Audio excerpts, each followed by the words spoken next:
I love, Brandy, with your work in leadership, what I heard you said, which I think is brilliant, is that really we're just looking for strengths. We're looking to know ourselves. Where are our natural tendencies, our gifts, who our personality type, if you will, the part we were born with, and then understand a little bit about the programming, of course, and how our father affected us when we were a kid. What type of ego we built to protect ourselves and present a false self to the world. But then as we get older and we start to chip away and get at our core, who are we really in this world? And then we could figure out how it merges with other people and how we can then work with people and say, look, you got this strength, I got that strength. We can partner up and we can create real momentum together. That's what I hear you talking about, where I think the things that we want to rebel against, shout out to my friend Ned Schott, who has Rebel and Create, was like, one of the things that we rebel against here at Front Row Dads is this idea of dad being, of certain stereotypes of dads in general. And like one of them is that they can't be emotionally dialed in. They're this bumbling idiot, like just... and I think that a lot of what you bring to the table, Billy, of this emotional, that's one of our pillars, by the way. Emotional intelligence is a pillar of Front Row Dads. We have 6 of them. So we have health, we have marriage, we have parenting, wealth and legacy. And emotional intelligence is in there because what you're talking about, and I was kind of raised in the Tony Robbins environment, and Esther Perel, all of the masculine and feminine energy, and understanding both of those. And I looked at Tony as a great leader in that space because not only does he can grab a hold of his masculine. Somebody breaks into his house, I would not want to be on the receiving end of that. He knows where that is. Right. And where he needs to step up and lead. And at the same time, the guy cries like every other word is, there's tears, there's connection, there's love, and I think that what we're talking about is understanding our core, understanding how it merges with the world, how it merges with your partner. And I don't think one is better than the other. I used to think that. I used to think like alphas are better than betas. Yeah. And that was a lot of me growing up. I thought I had to be an alpha to be worthy. Yes. And so here's how it went for me. I never could pull it off on my own. So in high school, I found alcohol and I found drugs, and that was my armor. And I could feel 10 feet tall and bulletproof and walk into a room and have the bravado and confidence that I thought I needed to fit in. And so in the early days, it was just partying and fun and being a wild kid. But as I progressed into adulthood and it became full-blown addiction, and it was time to leave these things behind, I just became an out-of-control alcoholic and a drug addict, and that's all I had to offer the world. And so when I got sober, I thought, okay, it's back to needing to be an alpha. And an old fella set me down, and one of these wise men, and he said, first off, you're one of God's kids, and he's crazy about you. And that just broke me because I felt unworthy and unloved. And then he said, I bet you thought you needed a big life.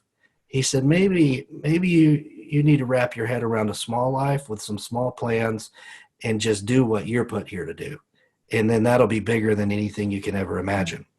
And that gave me permission to kind of tone down and just realize I had to step into my role and be who I was called to be. That doesn't mean I have to disregard what others are called to be. And I can't appreciate what they have to offer my life because alphas teach me a lot. And I say, if there's ever a zombie apocalypse or a nuclear fallout, I'm finding an alpha and getting behind him and asking, where do I need to go? Now, I mean, if he's hungry and needs a good meal or her, and talk about the atrocities of war and the trauma that causes, we can sit down and work through that. Yeah, they'll attack the zombies and you'll heal them when they get back. I get it. Right. It's so funny. I was talking about one of our close friends, Ursula, and she has a lot of leadership qualities. And we were saying that if there is that zombie apocalypse, like we pictured her in the kitchen, like one hand she's flipping some sandwiches or some grilled cheese sandwiches. On the other hand, she's shooting zombies out the window, and she's still because she crushes it, right? She's got a lot of alpha tendencies. And I just think it's fun to appreciate all of it. Yeah, it's fun to appreciate all of it. How much has the Enneagram, you mentioned that earlier, how much has that played a role in your life? Oh, that's informed our marriage and how we relate to one another. It's helped me understand Brandy. And we go through, we did an Enneagram episode on the podcast, and we're going to go through each number and kind of dial down. But that's informed me in a way to help appreciate some of the things that used to just scare the shit out of me that she brought to the table.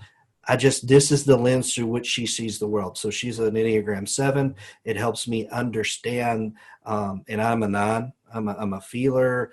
I'm passive. I'm kind of, easygoing. She wants to tackle the world. So I always saw that as a threat. Now I know that, hanging out at the house and chilling in town, if I don't get her out of town and take her on an adventure at least once a month, she's going to start slowly dying on the inside. And that's going to manifest in an unpleasant human being that I have to live with. So I know I need to feed that in her.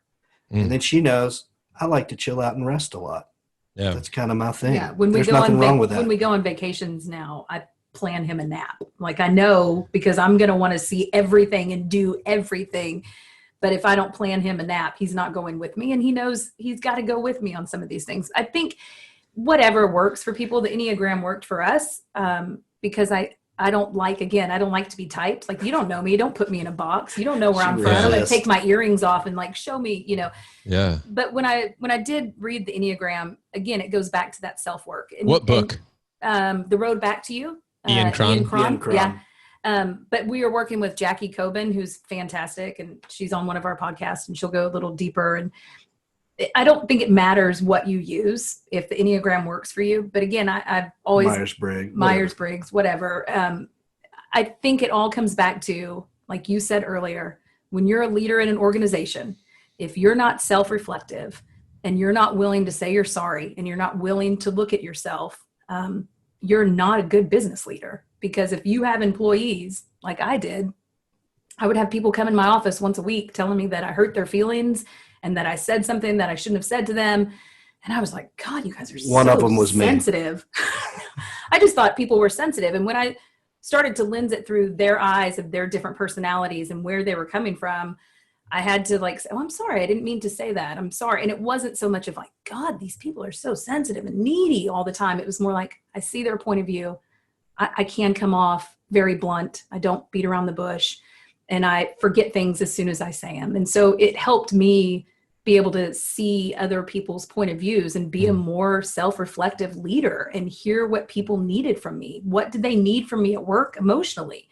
And I wasn't giving that to them. And so I think anything you use that again, you start to integrate fully, you start to be a better person and put more kindness out there in the world. Anything like that I can use, I'm going to use.